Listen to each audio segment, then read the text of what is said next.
The night sky over the Narmada was a tapestry of moving lights. Look closely, Maitreya, Parashara whispered. Each planet is a tethered horse, running a race it can never leave. Thus began the breakdown of the Navagrahas, not as myths, but as a system of invisible chords and calculated speeds. Wow.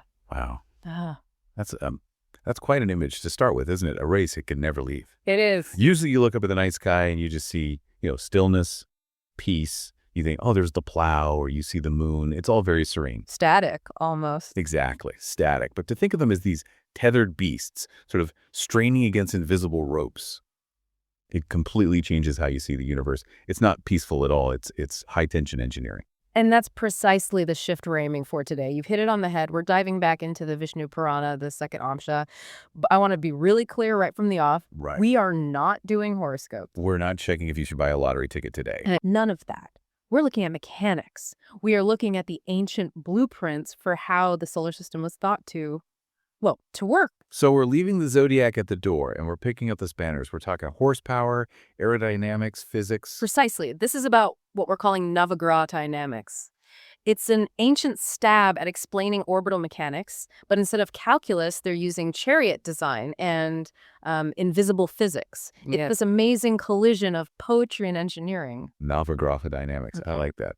So before we start taking these engines apart, we should probably nail down the term. We're talking about the Navagrahas. That's right, Navagrahas, the 9 graspers or influencers. And the text doesn't treat them like gods on clouds. It treats them like vehicles, objects with mass and velocity and really specific design features. Okay, let's pop the bonnet then. The text starts with a big one.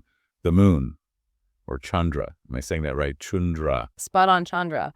And if you're expecting something simple, like a silvery orb, you're in for a surprise. The specs for the moon's chariot are incredibly detailed. Cool. It says it runs on 3 wheels. 3? Hang on. That seems a bit unstable. Why 3 wheels? Wouldn't 4 be better? Or 2 even? It's a very odd choice, isn't it? 4 is for stability, a solid base. 3 suggests a constant need for balance, a pivot. Maybe it represents the phases, waxing, waning, full. But from a mechanical point of view, it implies agility. It's always turning. Right, because it's the fastest mover from our perspective. But the real shock for me wasn't the wheels, it was the engine, the horsepower. Ah, yes, the horse count. We've talked about the sun before, and the sun, the massive ball of fire at the center of everything, has 7 horses. So I'm thinking the moon, being smaller and cooler, would have, fewer. Logically, yes, but no. Chandra is pulling far more. The moon has 10 distinct white horses. 10. So the moon has a V10 engine, and the sun's running a V7. That seems completely backwards. Why does the moon need more power? It's all about the function. And the text is so specific here. It says there are 5 horses on the left and 5 on the right. Like a split axle. That's interesting. It suggests a kind of duality, a balance. But the reason for all that horsepower is what the moon is actually doing. We tend to think of it as just a dead rock reflecting sunlight. A mirror. Exactly. But the Vishnu Purana sees it as a refinery. A refinery. You mean like an industrial plant? In an energetic sense, yes. The text says the moon absorbs raw solar energy, all that intense radiation, and it processes it. It converts it into amrita, nectar. Oh, I see. So it's like a transformer. The big green box on the street that takes high voltage power from the grid and steps it down so it doesn't blow up your kettle. That is a perfect analogy. It's exactly that, a step-down transformer. It takes the sun's harsh fire and turns it into the cool, nourishing light that feeds the gods, the ancestors, even the plants. So the 10 horses and the 3 wheels, that's not just for show. It's the infrastructure for this massive cosmic distillery. It's heavy machinery. It's not just floating there looking pretty. It's working. It's a life support system. You need power to run a refinery that big. That completely changes how you look at the full moon. It's not a nightlight. It's a factory. But the text doesn't just stick to the light, does it? We have to go to the darker side of things. Rahu and Ketu. The shadow planets, Rahu. Rahu and Ketu. Rahu and Ketu. Got it. Now, when you hear those names, you tend to think of demons, don't you? The monster that swallows the sun. It's all very mythological. But the source material describes them in surprisingly physical terms. It does. The Purana calls them Chaya Grahas shadow planets. But they aren't just ghosts. They have hardware. They have specs. Okay, let's take Rahu. What's he driving? Rahu has this massive dark chariot. and it's pulled by 8 black horses. 8 black horses. It's very dramatic. It paints a picture of something incredibly dense, almost invisible against the void of space. It's camouflage, isn't it?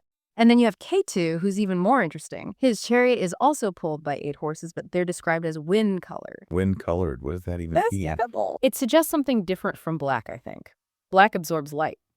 Wind-colored or smoke-colored implies distortion, like heat haze on a motorway, something you can't quite pin down. So you have these stealth chariots. But here's the question that jumps out at me. The life-giving moon has 10 white horses. These eclipse-causing shadows have 8 dark ones. Why the power difference? Well, it's not about good guys versus bad guys. Think about what they are in astronomy. They're the lunar nodes. They're mathematical points where the moon's orbit crosses the sun's path. They're the intersections where eclipses can happen. Exactly. They don't have mass like the moon does. The moon needs 10 horses because it's a tanker truck. It's carrying a payload of Amrita. The shadows, they're not carrying anything. Their job is just to cut across traffic. That makes perfect sense. The moon needs torque. The shadows just need speed and agility. They're the disruptors. Their job is interception, not production. Right, so we've got the refinery moon and the stealth interceptor shadows. Let's run through the rest of the fleet. Because the text seems to color code their energy, doesn't it? It's very systematic. Beautifully systematic. It's like a complex wiring diagram where different cables have different colored casings. Okay, let's start with the speedster. Buddha, Mercury. That's Buddha. Yes, Buddha. And his chariot is built purely for speed. It has 8 yellow horses. And their defining trait is that they are like the wind. Yellow. That feels electric, very energetic. It corresponds to what Mercury rules, doesn't it? Communication, intellect, quick thought. It's the energy of a synapse firing. It has to be fast. Buddha is the cosmic nervous system. Got it. Yellow, fast, electric. And now we have the artist and the warrior. Shukra, Venus, and Mangala, Mars. Shukra has 8 white horses. Another link to the moon. A link to luminosity, creativity, beauty. And Mangala, well, no prizes for guessing there. Let me guess. Red horses. Red horses. Fire and gold. The color of power and drive. It's a very literal energy signature. It is satisfying when it lines up with what we can actually see. Mars is red. But then we get to the heavyweights. And this is where the pace of the whole system has to slow right down. Jupiter and Saturn. The outer giants. The description of Jupiter, or Brihaspati, is interesting because of how his movement is measured. He has a golden chariot, but the text stresses his timing. It says he crosses one sign in the period of a Pusha star. Which means what, in layman's terms? It means it's a slow, stately, stable movement. He's the guru, the teacher. You don't want your teacher rushing through the material. He carries weight. He's the limousine of the fleet. Smooth, heavy. But then there's the one who takes slow to a whole new level. Shani. Saturn. Shani. Shani, the slow mover. His chariot also has 8 horses, and like Rahu, they're black. But the movement, the text says it takes him 30 months to cross a single sign. 30 months. 2.5 years. That sounds agonizing. Imagine being stuck in traffic behind Shani. It would be frustrating, yes. But the commentaries defend this pace. It's not laziness, it's friction. It's necessary drag. Shani is the slow grind. Why is that necessary, though? Why can't everything just zip around like Mercury? Because the universe would burn itself out. You need a braking system. You need structure limitation. Shani is the cosmic lead weight that stops the whole thing from spinning apart. I suppose you can't have a car with just an accelerator. You need the brakes. Precisely. Yeah. And speaking of which, that brings us to the biggest engineering question of all. Okay. With all these chariots zipping around, 3 wheels here, 10 horses there, what holds them up? Why don't they just fly off into space or crash? This is where it gets really strange, isn't it? It gets really sci-fi. The text introduces a concept called a Vayumaya Pasha. Vayumaya Pasha. Break that down for us. Roughly, it means invisible cords of wind or aerial tethers. Aerial tethers. Okay, so how does that work? How can a wind cord function in a vacuum? Well, imagine the pole star, Dhruva, as this fixed anchor point in the ceiling of the universe. The theory is that every single planet is tied to the pole star by these invisible ropes made of air currents. So it's like a giant cosmic carousel with the pole star in the middle. A carousel is a perfect analogy. The planets are the horses, and the Vayumaya Pasha are the poles connecting them to the center. The wind pulls them along in their fixed orbits and stops them from colliding. That's surprisingly accurate, isn't it? I mean, obviously there aren't literal ropes made of air, but what is gravity? Well, that's the debate, isn't it? Is Vayumaya Pasha an ancient attempt to describe gravity? Or is it centrifugal force? I mean, if you spin a ball on a string, the tension in the string is invisible, but it's what stops the ball from flying off if you cut the string. It's gone. And that tension is what they're describing. They knew something invisible was holding these massive objects in a grip. They didn't have the word gravity, so they used wind cords. We talk about the curvature of space-time, but the effect is identical. It's a force binding an object to a central point. It's incredible that they recognized that invisible tension, that things weren't just floating, they were being held. Restrained. A system of tension and release. The race they can never leave that you mentioned at the start. Without those tethers, it would just be a cosmic demolition derby. Okay, so let's bring this all back down to Earth. We've got the mechanics, the speedsters, the slow movers, the tethers. It's a great model. But why does any of this matter to us sitting here now? We don't have wind ropes tied to us. Are you sure? Okay, go on. Let's go back to that contrast. Buddha, Mercury, and Shani, Saturn.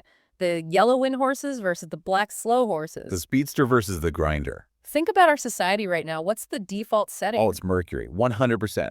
Instant messaging, next day delivery, constant updates. If you're not moving at the speed of wind, you feel like you're failing. We are obsessed with the yellow horses. We fetishize the Buddha mindset. But here's what the Purana is hinting at. The universe actually requires the Saturn pace. It needs that 30-month slow grind. But we hate that. We hate waiting. We hate delay. If a web page takes more than 3 seconds to load, I get annoyed. We do, but think about the concept of burnout. What is burnout, really? Exhaustion. Running out of steam. I think burnout is a mechanical failure. I think burnout is what happens when you try to run a Shani cycle at Mercury speed. Oh. Say that again. That feels important. Burnout is this incredible psychological friction.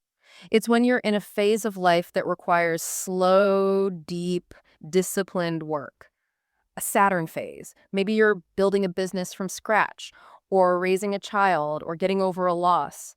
These are heavy chariots with slow black horses. And we're trying to sprint. We're whipping those horses, trying to make them run like Mercury's yellow ones. And they can't. The friction just tears the chariot apart. And that feeling, that's what we call anxiety. That's what we call stress. It's a horsepower mismatch. That is actually quite profound. Because we feel guilty when we're slow. We feel like we're failing. But in the cosmic machine, the slow movement is just as vital as the fast one. The source talks about harmony. Harmony isn't everyone playing the same note at the same speed. That's just noise. Harmony is the deep bass line moving slowly under the fast melody.